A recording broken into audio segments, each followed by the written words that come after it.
आज न जाने मुझे क्या हो गया है। समझ में नहीं आ रहा मैं अब क्या करूं। पुरानी बातें सोच सोच कर मन परेशान है। हो भी क्यों ना, आखिर मन कहाँ से कहाँ पहुंच जाता है। सोचने की कोई सीमा थोड़ी ही होती है। सिप्रा को इतने बरसों बाद एकाएक सामने देखकर मैं परेशान हो उठी। उसने मुझे रोहित की शादी की बधाई दी। मैं काफ़ी समय से विदेश में थी। अभी कुछ समय पूर्व ही इंडिया लौटी हूँ। रोहित की शादी की बात सुनी तो बेहद खुशी हुई। आपको बधाई देने के लिए मैं खुद को रोक ना सकी, इसीलिए आपके पास चली आई। ये कुछ खत है, अब ये आपकी अमानत है। आप इनका जो करना चाहें करें। मैं चलती हूँ। अरे कुछ देर बैठो तो, चाय वगैरह। मैं कहती ही रह गई पर वह उठकर खड़ी हो गई। बस आपको भी तो कॉलेज जाना है, कहकर तेज कदमों से चल दी। उसके जाने के बाद मैंने खतों पर सरसरी निगाह डाली तो चौंक उठी। वे रोहित द्वारा सिप्रा के नाम लिखे प्रेम पत्र थे। शुरू के एक दो पत्र पढ़कर मैंने सब उठाकर रख दिए। कॉलेज में आए दिन ऐसे प्रेम पत्र पकड़े जाते थे, इसलिए ऐसे पत्रों में मेरी कोई रुचि नहीं रह गई थी। पर चूंकि रोहित की लिखावट थी, इसलिए मैंने एक दो पत्र पढ़ लिए थे। उनसे ही मुझे प्रेम की गहराई का काफ़ी कुछ अनुमान हो गया था। आश्चर्य तो था इस बात पर कि रोहित ने कभी मुझसे इस बारे में कुछ कहा क्यों नहीं। कॉलेज में मेरा भी मन नहीं लगा। बार बार सिप्रा का चेहरा आंखों के आगे घूमने लगा। वह पहले से भी ज़्यादा आकर्षक लगी थी। सुंदरता में आत्मविश्वास के पूत ने उसके व्यक्तित्व को एक ओज और गरिमा प्रदान कर दी थी। यह मेधावी छात्रा कभी मेरी प्रिय छात्राओं में से एक थी, लेकिन फिर कुछ ऐसा हुआ कि मैं इसे नापसंद करने लगी। इसी कॉलेज में पढ़ने वाले अपने बेटे के संग मैंने इसे 2-3 बार देख लिया था। रोहित मेरा बेटा हमेशा मेरी कमजोरी रहा है। सुधीर के निधन के बाद से तो मैं उसी के लिए ही जी रही हूँ। अपनी प्रिय वस्तु के छिन जाने का भय मुझ पर हावी होने लगा। अपने चैम्बर में सिप्रा को बुलाकर अकेले में मैंने उसे डांट दिया था। तुम कॉलेज में पढ़ने आती हो या अपनी खूबसूरती और प्रतिभा का प्रदर्शन कर उसे भुनाने? अपनी पढ़ाई से मतलब रखो, वरना कॉलेज से निकाल दी जाओगी। मैं तुम्हारा बैकग्राउंड अच्छी तरह से जानती हूँ। एक बार शिकायत घर चली गई तो कहीं की नहीं रहोगी। Now get lost. उस समय प्रिंसिपल के कड़क मुखौटे के पीछे मैं एक आशंकित माँ का चेहरा छिपाने में सफल हो गई थी। सिप्रा ने फिर कभी मुझे शिकायत का मौका नहीं दिया। मैं आश्वस्त हो गई थी। रोहित को अवश्य मैंने कुछ दिनों परेशान देखा था, पर फिर परीक्षाएं नज़दीक देखकर वह भी पढ़ाई में रम गया था। मैंने राहत की सांस ली थी। डिग्री मिलते ही अपने रसूखों से मैंने उसकी नौकरी लगवा दी। फिर रूबी जैसी सुंदर और सुशील कन्या से उसका विवाह भी करा दिया। फिर भी रोहित ने एक बार भी सिप्रा का जिक्र नहीं किया। रोहित और रूबी का वैवाहिक जीवन हंसी खुशी से चल रहा था। उनके विवाह को 2 वर्ष होने वाले थे। पिछली बार जब रोहित ने मुझे मेरी दादी बनने की खबर सुनाई थी तो मैं खुशी से उछल पड़ी थी। रूबी पर आशीर्वाद और हिदायतों की झड़ी लगा दी थी मैंने। वे दोनों मेरे पास आने वाले थे। सब कुछ इतना अच्छा चल रहा था, यह बीच में सिप्रा जाने कहाँ से टपक पड़ी, वह भी रोहित के लिखे प्रेम पत्र लेकर। क्या चाहती है यह लड़की? ब्लैकमेल करना? तो फिर पत्र मुझे क्यों दिए? हो सकता है जेरोक्स कॉपी हो उसके पास। यह भी हो सकता है कि रोहित की शादी का पता चला हो, तब यह किस्सा ही ख़त्म कर देना चाहती हो। अगर ऐसा होता तो खुद ही जला देती। रोहित को भी लौटा सकती थी। नहीं नहीं, वहाँ तो रूबी है।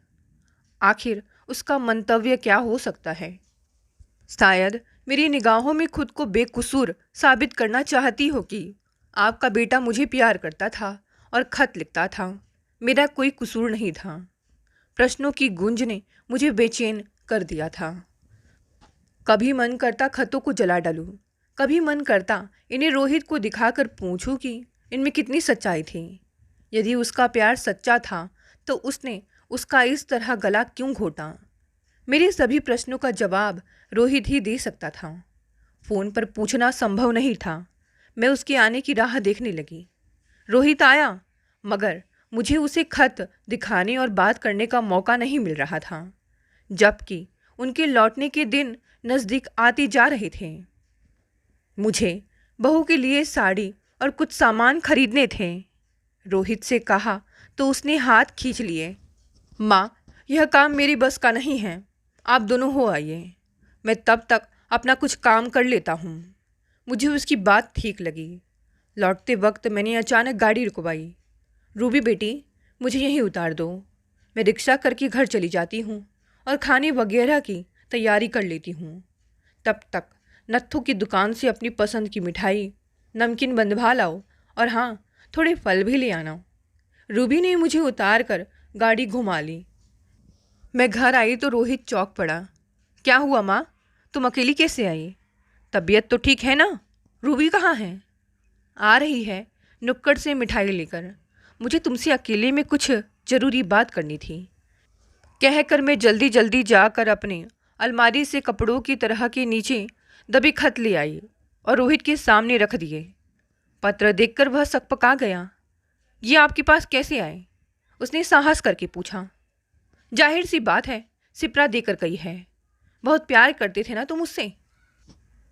प्रेम पत्र लिखने का साहस था, शादी करने का नहीं, मुझसे कहने का भी नहीं। ऐसी बात नहीं थी माँ, मैं तो उसी से शादी करना चाहता था। फिर? पूछते हुए मैं मन ही मन काँप उठी। कहीं सिप्रा ने डांट और धमकी की बात रोहित को तो नहीं बता दी? उस वक्त मुझे कहाँ पता था कि मेरा अपना ही सिक्का खोटा है। वैसे माँ, कैसी लगती है तुम्हें वह?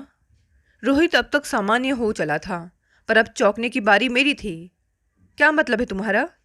कैसी उलूल जुलूल बातें कर रहे हो तुम? मैं गुस्से से बोली। ओ माँ, आप गलत समझ रही हैं।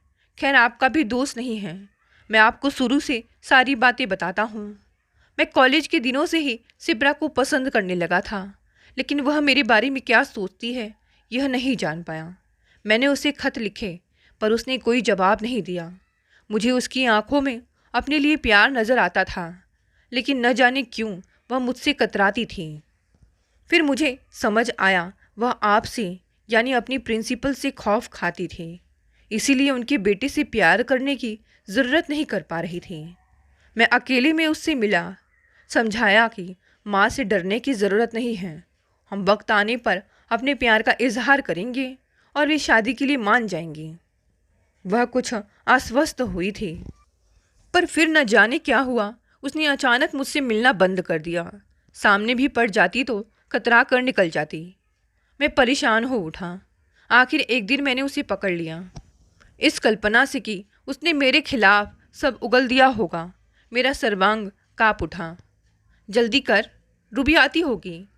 मैंने अपनी बेकाबू धड़कनों को संभालने का प्रयास किया। रूबी जानती है सिप्रा के बारे में, मैंने उसे सब बता दिया है, सिवा इन पत्रों के। रोहित नजरें झुकाए धीरे से बोला। क्या? उसे यह सब बताने की क्या ज़रूरत थी, वह भी ऐसी अवस्था में? मुझे रोहित पर गुस्सा आने लगा था।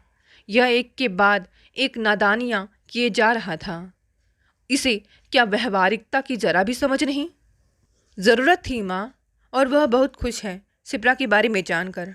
मुझे लगा इस लड़की का दिमाग घूम गया है। आप पहले पूरी बात सुन लीजिए, फिर सब समझ आ जाएगा। सिप्रा ने बताया कि वह मुझसे शादी नहीं कर सकती, क्योंकि वह माँ नहीं बन सकती। एक दुर्घटना में वह अपने माता पिता के साथ माँ बनने की क्षमता भी खो चुकी है, इसलिए वह किसी से विवाह नहीं कर सकती। आपकी ही तरह मैं भी उस वक्त यह सुनकर जड़ रह गया था। इतनी बड़ी बात और सिप्रा मुझे अब बता रही थी। अंदर से दूसरी आवाज़ आई। शुक्र है बता दिया, शादी के बाद पता चलता तो। तभी तीसरी आवाज़ आई। कहीं यह मुझे परख तो नहीं रही?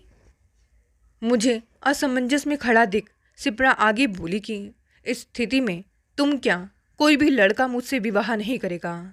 मुझे तुम्हें पहले बता देना चाहिए था। पता नहीं अब तक किस गफलत में डूबी रही। खैर, अब हमारे रास्ते अलग हैं। वह जाने लगी तो मुझसे रहा नहीं गया।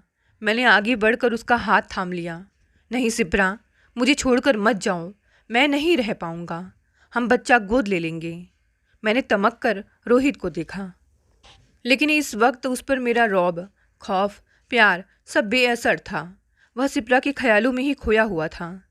इस पर सिप्रा का कहना था कि भावुकता में बहकर मैं न तुम्हारा जीवन बर्बाद करना चाहती हूँ न अपना। आज भले ही तुम भावुकता में मेरा हाथ थाम लो, लेकिन कल लोगों के ताने, माँ का विलाप तुम्हें यथार्थ के धरातल पर ला खड़ा करेगा। तब तुम्हें अपने निर्णय पर पछतावा होगा। फिर या तो तुम मेरी अवहेलना करोगे या सहानुभूति दर्शाओगे, और मुझे दोनों ही मंजूर नहीं। मैं कॉलेज से निकलकर आगे और पढ़ना चाहती हूँ, कुछ बनकर दिखाना चाहती हूँ। अपनी अपूर्णता को अपनी प्रतिभा से मैं पूर्णता में बदल दूंगी। मैंने उससे कहा था कि वह सब तुम मेरे साथ रहकर भी कर सकती हो सिप्रा, लेकिन उसका कहना था कि नहीं रोहित, मुझे बैसाखियों पर चलने का शौक नहीं है। उस समय जरूर मुझे ऐसा लगा था, माँ कि अति आत्मविश्वास ने इसे अंधा बना दिया है। यह अपना भला बुरा नहीं सोच पा रही है। मैं स्वयं को अपमानित महसूस कर रहा था, लेकिन आज सोचता हूँ तो लगता है उसने जो भी किया है एकदम सही किया है। प्यार विशुद्ध प्यार होता है, जहाँ उसमें दया, सहानुभूति, सहारे या विवशता का भाव आ जाता है, वहाँ प्यार खत्म हो जाता है। हमने अपने प्यार को वहीं लगाम लगा दी, तो कम से कम हमारा दोस्ताना तो जीवित रहा। कॉलेज ख़त्म करके मैं नौकरी करने लगा और वह अपने सपने पूरे करने के लिए विदेश चली गई। व्यस्तता के कारण हमारा संपर्क घटते घटते एकदम समाप्त हो गया। कुछ महीने पहले मेरी उससे अचानक मुलाकात हो गई। पुणे की एक कंपनी में वह मैनेजर बनकर आई है। मैं तो अक्सर पुणे जाता रहता हूँ। एक व्यावसायिक मीटिंग में उसे देखा तो हैरान रह गया। मीटिंग के बाद हम मिले, दोस्तों की तरह साथ में डिनर भी किया। बहुत अच्छा लगा। पता चला उसने अभी तक शादी नहीं की है। बस मेरे दिमाग में रूबी के विधुर भैया का ख्याल आ गया। आप तो जानती ही हैं माँ, कितने संपन्न और अच्छे युवक हैं राजीव भैया। 2 साल होने को आए हैं सुरेखा भाभी के देहांत को। रिश्ते बहुत आ रहे हैं उनके लिए, पर नन्ही सी नैना के मोह ने उन्हें जकड़ रखा है। कहते हैं कि विवाह कर आने वाली लड़की खुद भी तो माँ बनना चाहेगी, और अपना बच्चा होते ही वह नैना की अवहेलना करने लग जाएगी। माँ, यदि सिप्रा की शादी उनसे हो जाए तो कोई समस्या ही नहीं रहेगी, क्योंकि सिप्रा तो माँ बन ही नहीं सकती है। दोनों एक दूसरे के लिए उपयुक्त पात्र हैं। मैंने रूबी को सिप्रा के बारे में बताया तो वह भी बहुत खुश हुई।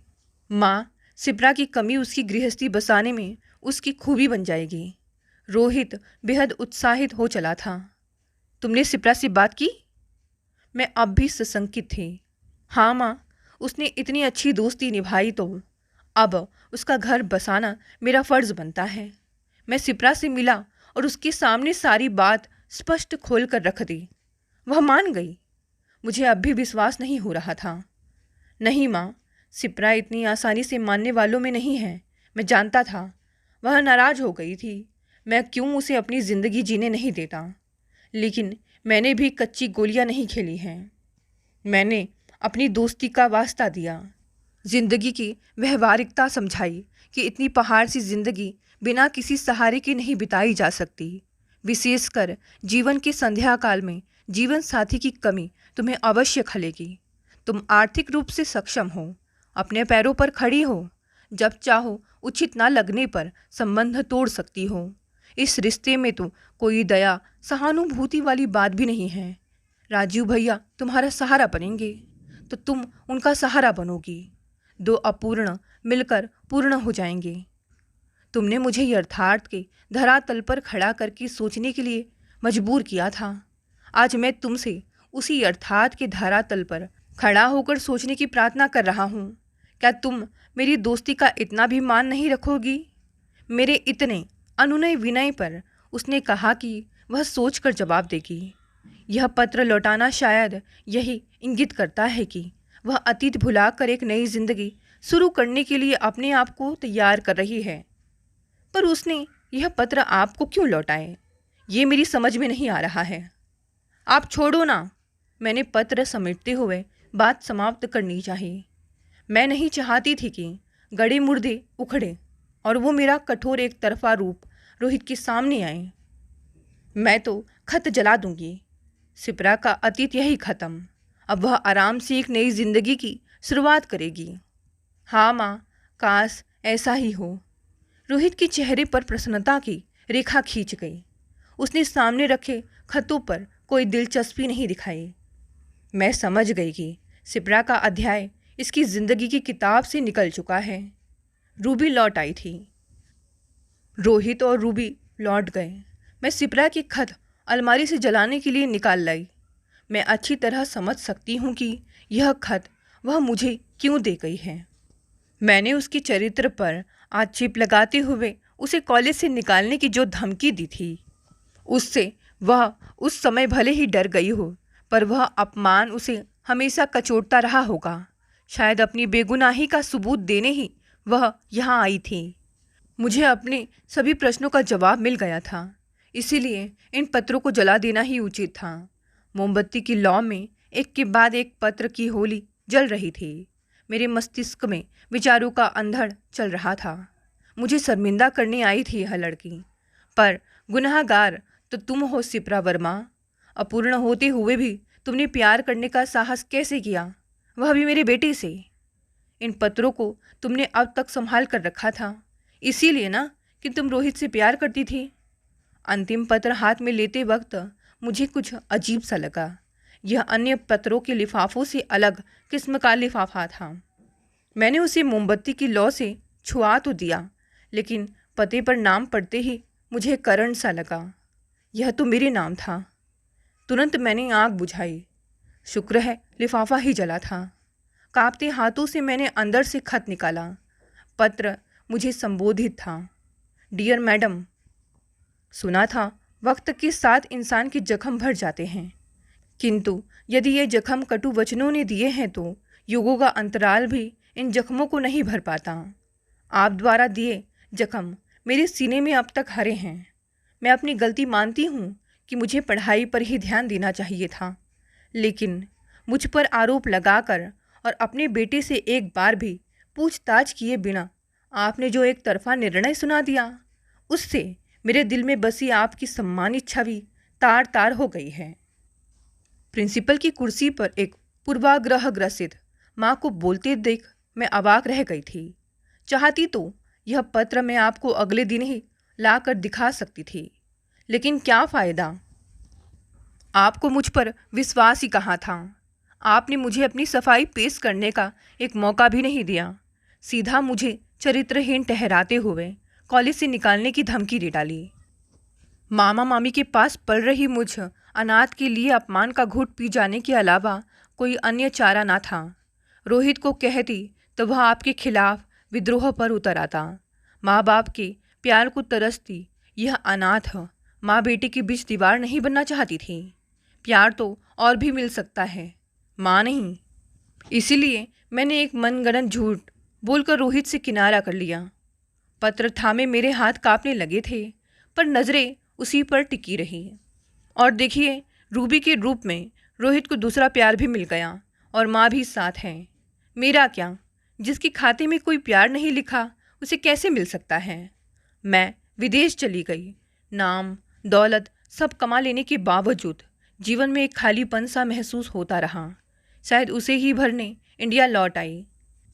दोस्त के रूप में रोहित से मिलकर अच्छा लगा, लेकिन दोस्त के रूप में उसकी मुझसे जो अपेक्षाएं हैं वे शायद मैं पूरी नहीं कर पाऊंगी। मैं ना तो उसे सच बता सकती हूँ, ना उसका प्रस्ताव मान सकती हूँ। शायद मेरा इंडिया लौटने का निर्णय ही गलत था।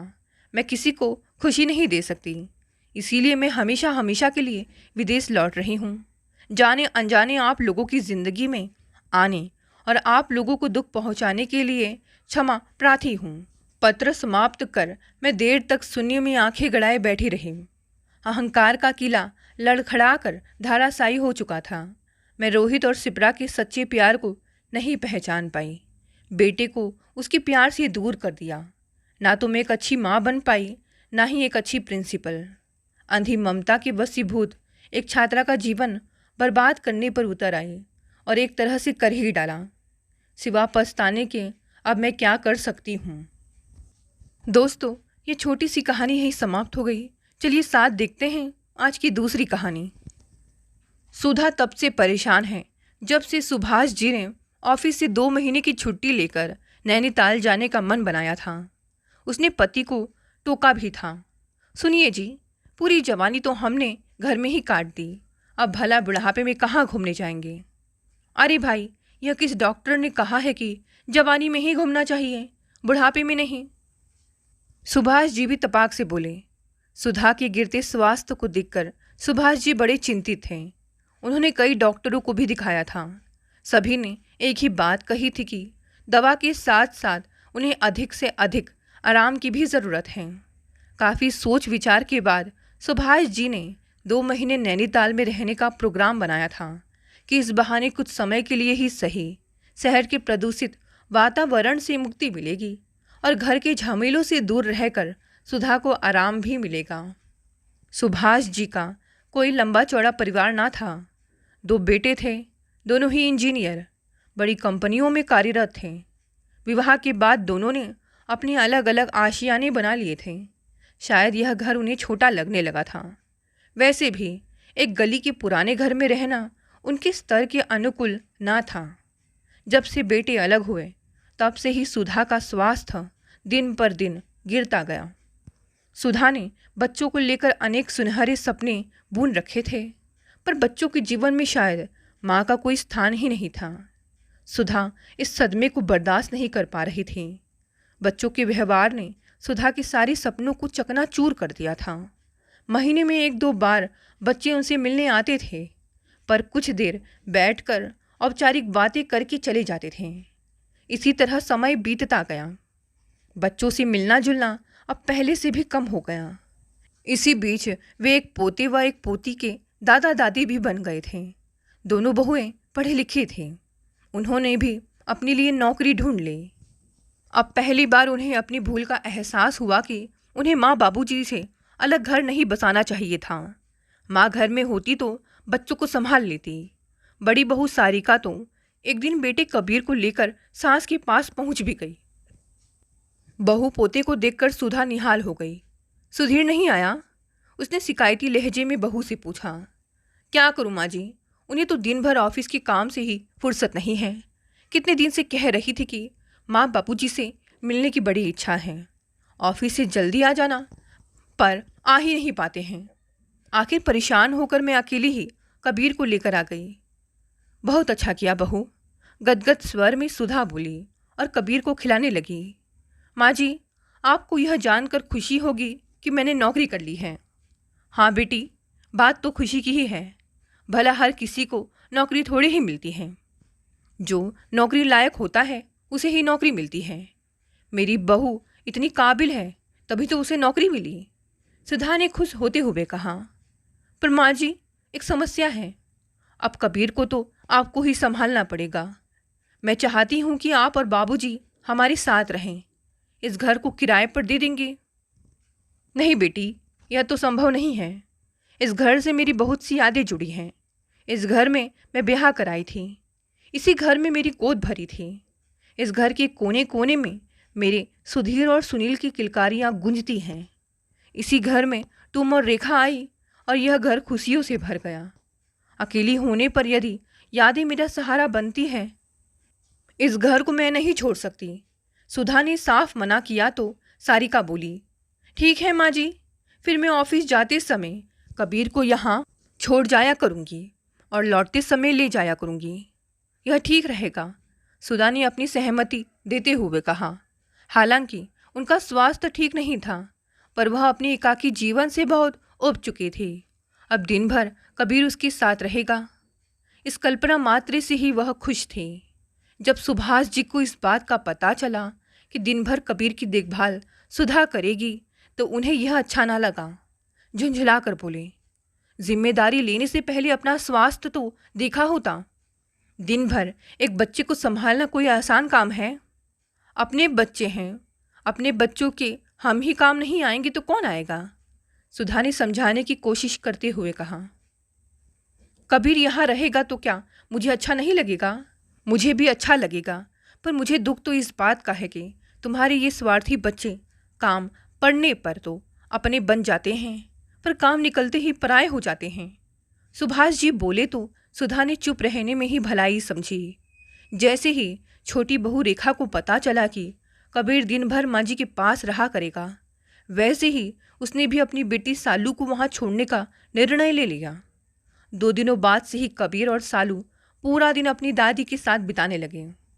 सुधा का पूरा दिन उन दोनों के छोटे छोटे कामों से कैसे निकल जाता था पता ही नहीं चलता था। कुछ महीने हंसी खुशी से बीत गए, पर जैसे जैसे वे बड़े हो रहे थे, सुधा के लिए समस्याएं बढ़ती जा रही थी। अब बच्चे आपस में लड़ते झगड़ते तो थे ही, पूरे घर को भी अस्त व्यस्त कर देते थे, जिसे फिर से जमाने में सुधा को काफ़ी मशक्कत करनी पड़ती थी। सुधा अपनी परेशानियों को सुभाष जी से छिपाने का लाख प्रयत्न करती, पर उनसे कुछ छिपाना रहता। एक दिन वे ऑफिस से लौटे तो देखा कि सुधा के पैरों में पट्टी बंधी थी। क्या हुआ पैर में? कुछ परेशान होते हुए उन्होंने पूछा। कुछ नहीं, सुधा ने बात टालने का प्रयत्न किया, पर तभी पास खेलती सालू तुतलाती आवाज में बोली, दादाजी, कबीर ने कांच का गिलास तोड़ दिया। दादी माँ कांच उठा रही थी, तभी इनके पैर में कांच लग गया। दादाजी, आप कबीर को डांटिए, वह बहुत शरारती है, दादी माँ को बहुत तंग करता है। सालू कबीर की शिकायत लगाते हुए लाड से दादाजी के गले में झुल गई। सालू की प्यारी प्यारी तुतलाती बातें सुनकर सुभाष जी मुस्कुरा दिए। और तू भी अपनी दादी माँ को तंग करती है, उन्होंने कहा तो वह तुरंत गर्दन हिलाते हुए बोली, मैं कभी इन्हें परेशान नहीं करती, मैं तो हमेशा इनका काम ही करती हूँ, पूछ लो दादी माँ से। अभी सुभाष जी और सुधा सालू की प्यारी प्यारी बातों का आनंद उठा ही रहे थे, तभी कबीर के चिल्लाने की आवाज़ आई। अरे क्या हुआ? कहती हुई सुधा दूसरे कमरे में भागी। कबीर वहाँ आंखों में आंसू भरे अपने पैर को पकड़ कर बैठा था। क्या हुआ बेटा? सुधा ने उसे पुचकारते हुए पूछा। दादी माँ, मैं तो स्टूल पर चढ़कर अलमारी की सफाई कर रहा था, पर पता नहीं स्टूल कैसे खिसक गया और मैं गिर पड़ा। कबीर ने सफाई देते हुए कहा। पैर पकड़े क्यों बैठा है? क्या पैर में चोट लग गई है? हाँ दादी माँ, पैर मुड़ गया है। पैर को और जोर से पकड़ते हुए वह बोला। सुधा ने कबीर को खड़ा करके चलाने का प्रयास किया, पर दर्द काफ़ी था, वह चल नहीं सका। लगता है कबीर के पैर में मोच आ गई है। सुधा ने सुभाष जी को बताया तो वे उसे लेकर तुरंत डॉक्टर के पास पहुँचे। मन ही मन वे झुंझुला रहे थे कि अब बुढ़ापे में यही काम रह गया है हमारा। सचमुच कबीर के पैर में मोच आ गई थी। रात को सारिका कबीर को लेने के लिए पहुंची तो उसके पैर में मोच आई देखकर वह भी परेशान हो उठी। सुभाष जी और सुधा ने जब सारिका को कबीर से यह पूछते हुए सुना कि तुम्हारी दादी माँ क्या कर रही थी जो तुम्हें चोट लग गई, तो वे सन्न रह गए। अभी भी तुम्हारा मोह भंग हुआ या नहीं? सुभाष जी ने उदास सी मुस्कान बिखेरते हुए पूछा, पर सुधा मौन थी, मानो उसे कुछ सुनाई ही नहीं दिया। पर बहू का वह वाक्य, तुम्हारी दादी माँ क्या कर रही थी जो तुम्हें चोट लग गई, उसके कानों में बार बार गूंज रहा था। ममता की मारी सुधा को बच्चों की मोहपास ने बुरी तरह जकड़ रखा था। वह उससे निकलने का जितना प्रयास करती, उसकी जकड़न उतनी ही ज़्यादा बढ़ती जाती। स्थिति यहाँ तक पहुँची कि सुधा ने ही बिस्तर पकड़ लिया। पिछले कई दिनों से सुधा को बुखार था। सुभाष जी ने सुधीर को फ़ोन कर दिया। बेटा सुधीर, तुम्हारी माँ की तबीयत काफ़ी ख़राब है, आज तुम कबीर को यहाँ मत भेजना, वह संभाल नहीं सकेगी। सुनील को भी कह देना कि वह सालू को ना भेजे। पर बाबूजी, ऐसे कैसे चलेगा? सारिका की नई नई नौकरी है, उसे तो छुट्टी नहीं मिल सकती। मैं कोशिश करूँगा, यदि मुझे छुट्टी मिल गई तो आज मैं कबीर को रख लूँगा, सुनील को भी मैं बता दूँगा। अगले दिन सुधीर और सुनील के ड्राइवर आकर दोनों बच्चों को सुधा के पास छोड़ गए। साथ ही कह गए कि उन्हें छुट्टी नहीं मिली।